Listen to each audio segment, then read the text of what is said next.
I didn't uncover gas pump inconsistency on purpose. I was just being extremely cheap.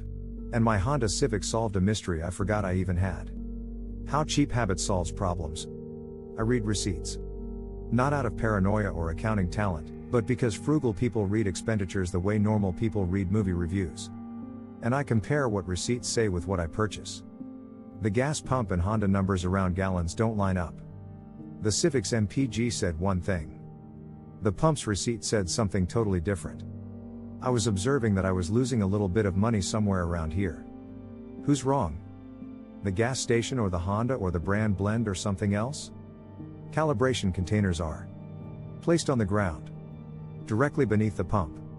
With a straight, relaxed hose, this is probably a problem. When pump math showed I didn't lose much money on one particular fill up, there was more impetus to test something that's been bugging me. Test the same pump twice in a row to narrow down the lost money variance problem. The test never happened. The pump I wanted was busy. I don't idle anywhere or start-stop my engine intentionally to save fuel.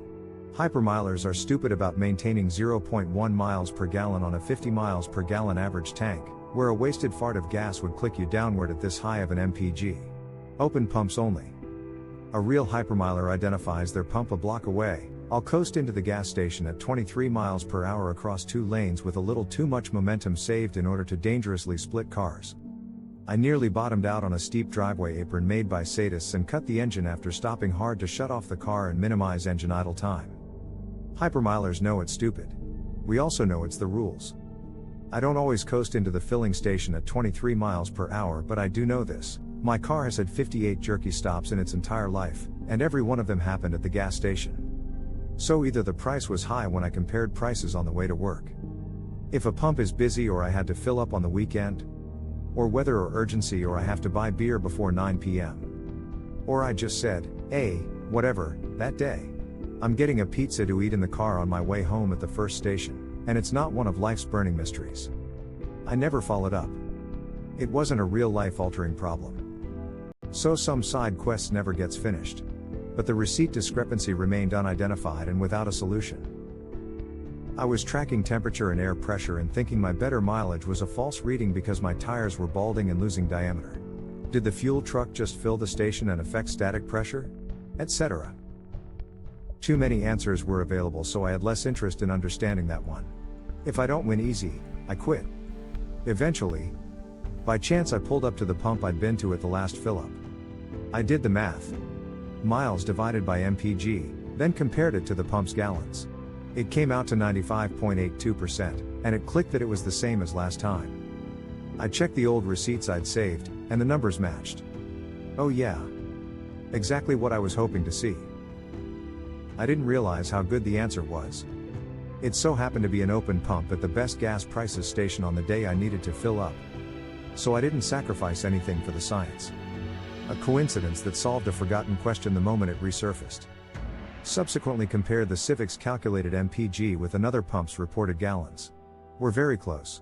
96.15, 96.11. Usually within a couple hundredths. They matched. And the result wasn't subtle. The Civic was right. The pump was wrong. And I can use this car to find a better pump.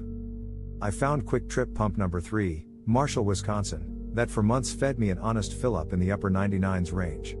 First pump I found that was honest. As a hypermiler, I drive with ridiculous consistency, idealized acceleration curves. Same coasting habits. Same hill strategies. Same timing on traffic lights. The Civic is such a fine instrument that all these strategies become possible to a degree beyond my skill. And when you're that consistent, you start seeing how accurate the car truly is. Because with hypermiling in a Honda, your micro adjustments to increase fuel economy have no upper limit to the skill it can have. Thinking about it, for the Civic to be so consistent, it's more than a couple sensors that have to be good. Everything inside it has to be tuned or machined with accuracy. The injector flow, the fuel trim calculations, the wheel sensor distance, drivetrain efficiency, gear reductions, engine cycle stability, decently designed aerodynamics, and every connector between fuel consumed and distance traveled. All of it works together to produce a number the car believes in. Back to not knowing how good the answer was. For all automotive things we need to keep tabs on, the Honda is probably good enough of a tool to test quality with. Oil testing, road testing, gas testing, we have a cheap, readily available tool the DOT already drives to work. The car might be more precise than these numbers show. What if the car provided miles per gallon to another digit? The pump is messy. Weather changes, calibration drift, storage tank fullness, vapor recovery junk, shut-off timing. The limiting factor isn't Honda. It's the hardware in the ground. I wasn't trying to run an experiment. I was chasing cheap gas, stacking loyalty points, earning cashback, hypermiling like my ancestors handed it down, and trying to save 90 cents per fill up. And in the middle of all that frugal hustle, the Civic uncovered a pattern. Some pumps drift. Some pumps exaggerate. Some pumps underreport. But the Civic? Rock solid. So after all the testing, the consistency, the hypermiling, the repeatable results, I realized, Honda drivers are driving an instrument good enough to be used to measure precision. The car is engineered to a world not as good as it.